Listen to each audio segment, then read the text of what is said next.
Hello, and thanks for making it to Veterans Info Tap. Today I'm going to be talking to you about 100% permanent in total, and are there really any secrets? I mean, you'll see that there's secrets or whatever. There's really no secrets. All the information is there. It's just a matter of getting it all into one place is really what it is. So in this video, I'm going to talk about a few things that you need to do to prepare yourself for that journey to 100% permanent in total, if that's in the deck of cards for you, right? So for some folks, it just might not be there.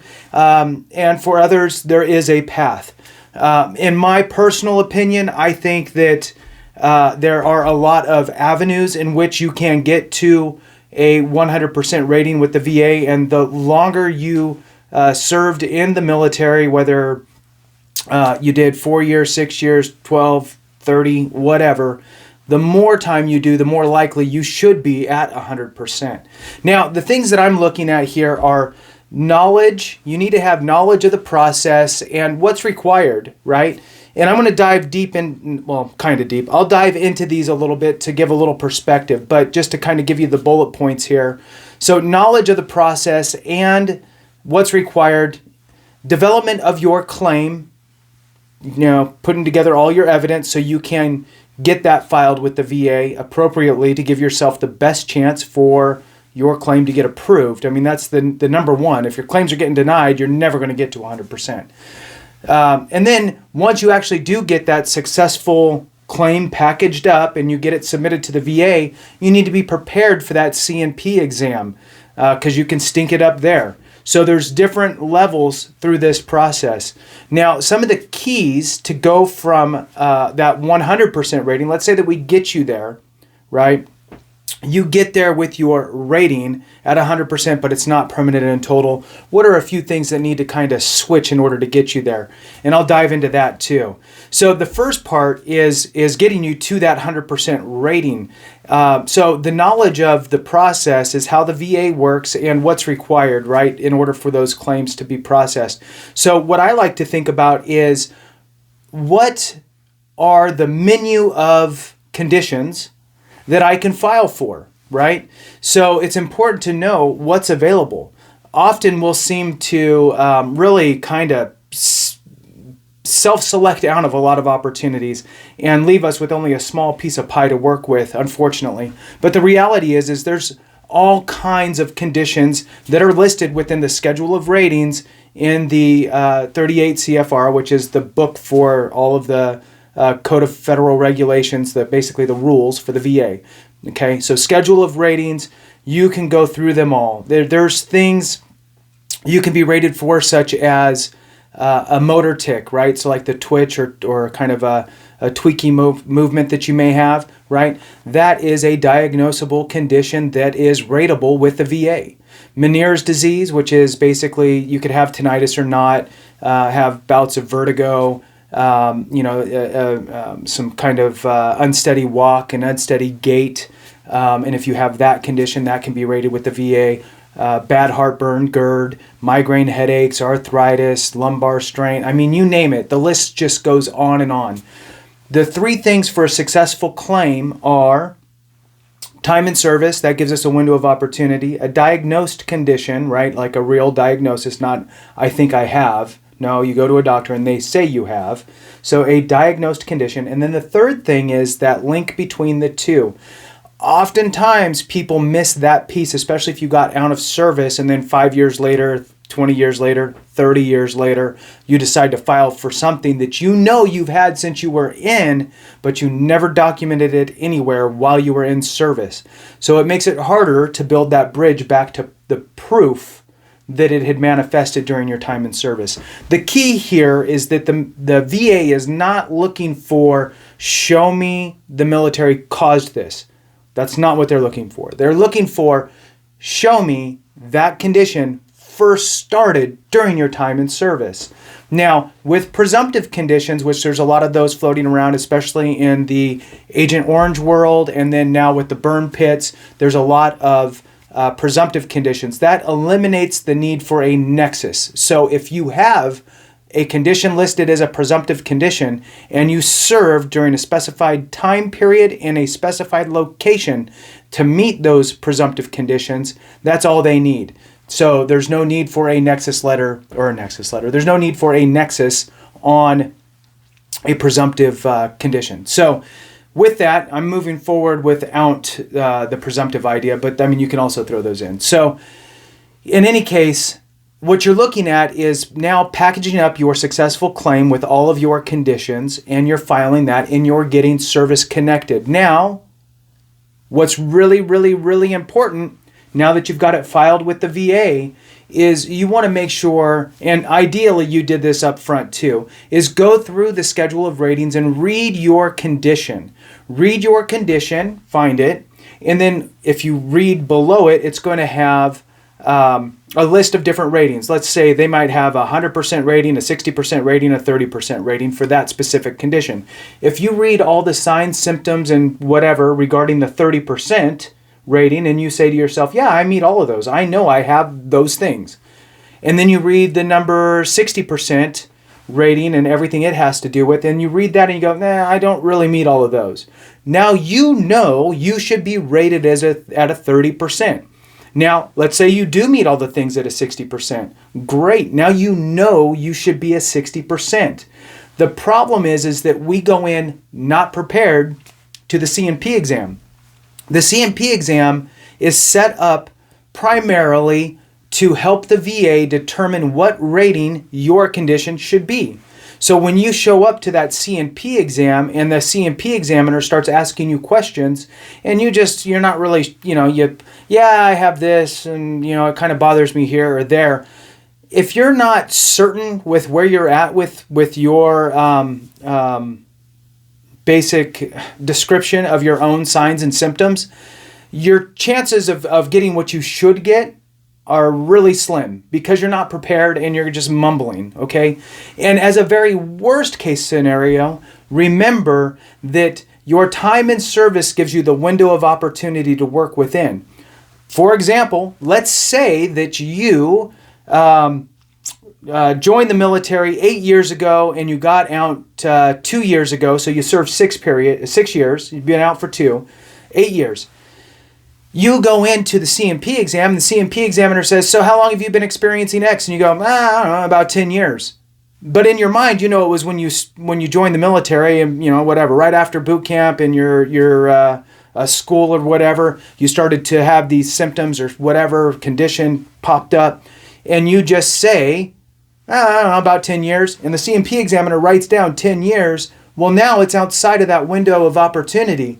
And the VA rater is going to go, well, you just said here it was before you joined the military, so it's not service connected. So you can literally shoot yourself in the foot. Well, I guess not literally, but you can really shoot yourself in the foot by not being prepared and not saying the exact things that you should be saying. You need to prepare for the C&P exam, and there's no better way than to read the schedule of ratings. So now, with that, you've now filed your claim, you've read the schedule of ratings, either as you're visiting your doctors, while you're getting your evidence to file, and right before your C&P exam, you're taking those notes with you, and you're basically regurgitating the same information, unless it's GERD, the same information from the rating schedule that meets you to the C&P examiner, so that way they will be able to assign the appropriate rating. Now what's going to happen is you're going to get back a decision letter. That decision, or an award letter, that award is going to come back and say X.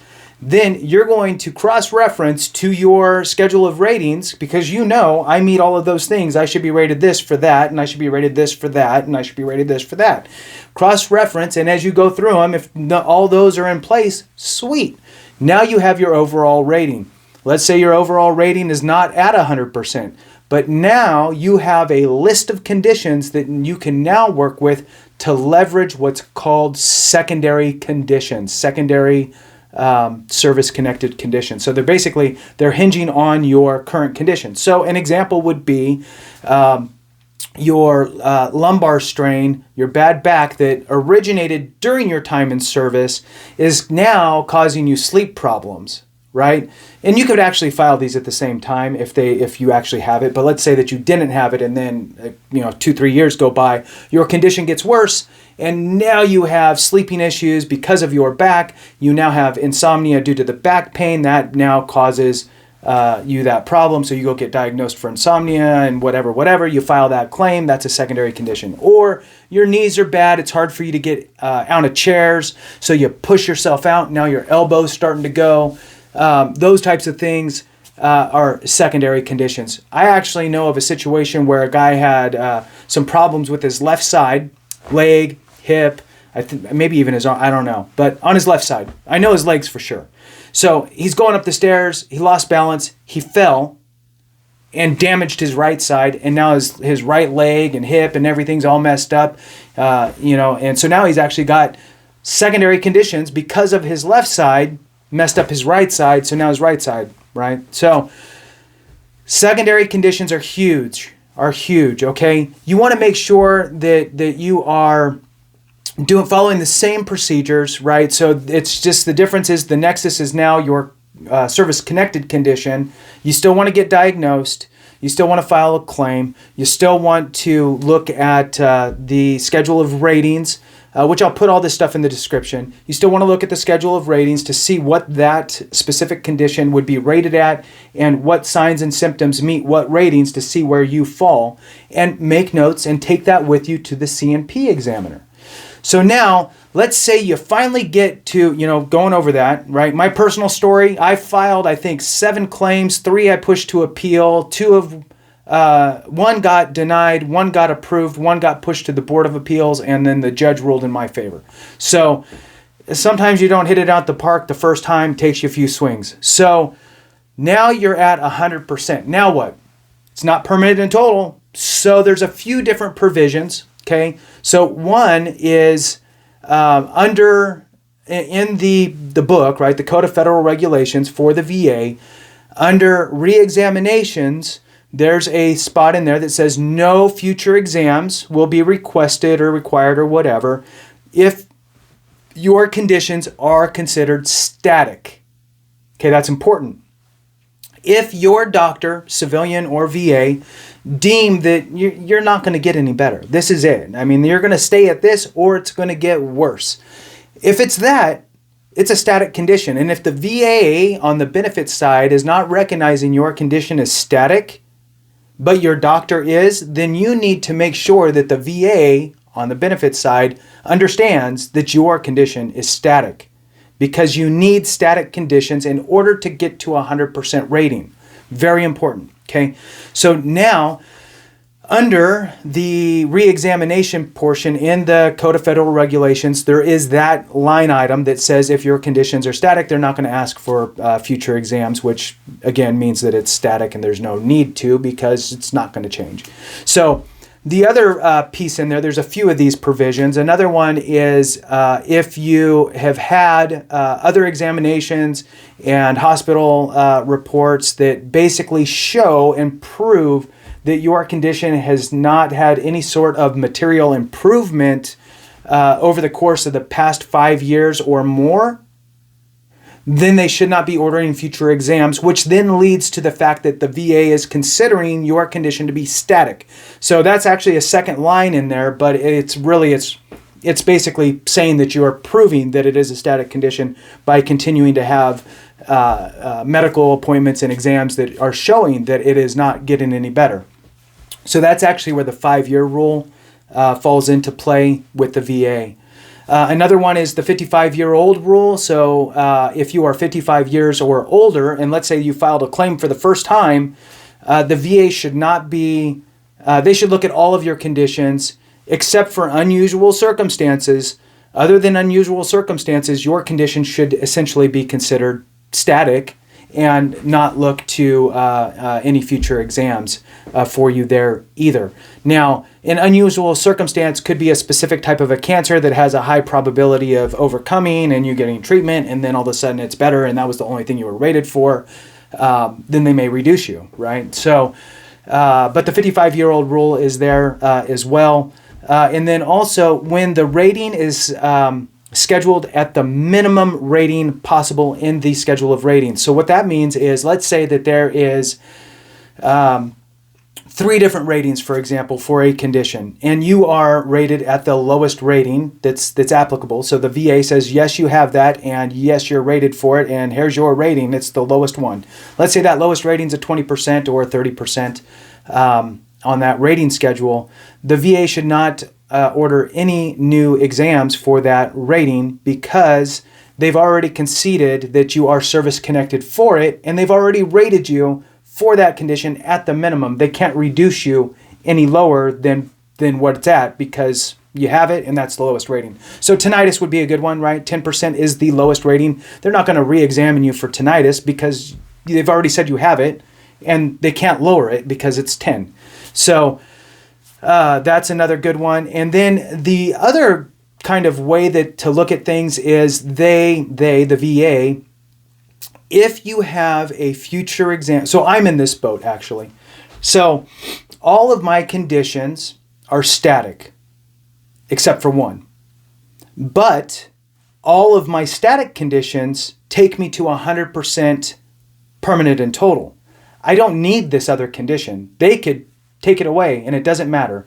I'm still at 100% permanent and total because of my static situation on all those other conditions. That this other condition doesn't matter. And this other condition would be GERD, right? So I have GERD, and if I were to actually have a future exam that was set, it might not ever come to fruition, because in line number 6 under the re-examinations in the Code of Federal Regulations, it says no periodic future exams will be requested or required if the change, basically if they change that exam results in a lower rating, but it doesn't change my overall rating, if that makes sense. So again, they could completely get rid of my GERD and just go, you know, you're not even service connected anymore, we'll just say, and they make it disappear.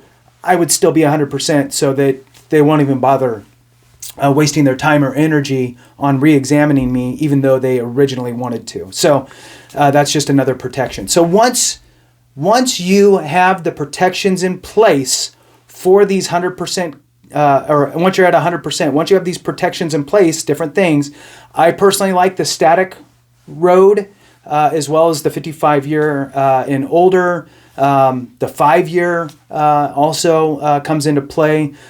So if you feel good with your conditions, I personally had to go to the VA and say, hey, VA, guess what? I'm 100% with all of my conditions that are static. Make me 100% permanent and total, because all my conditions are static. And they did.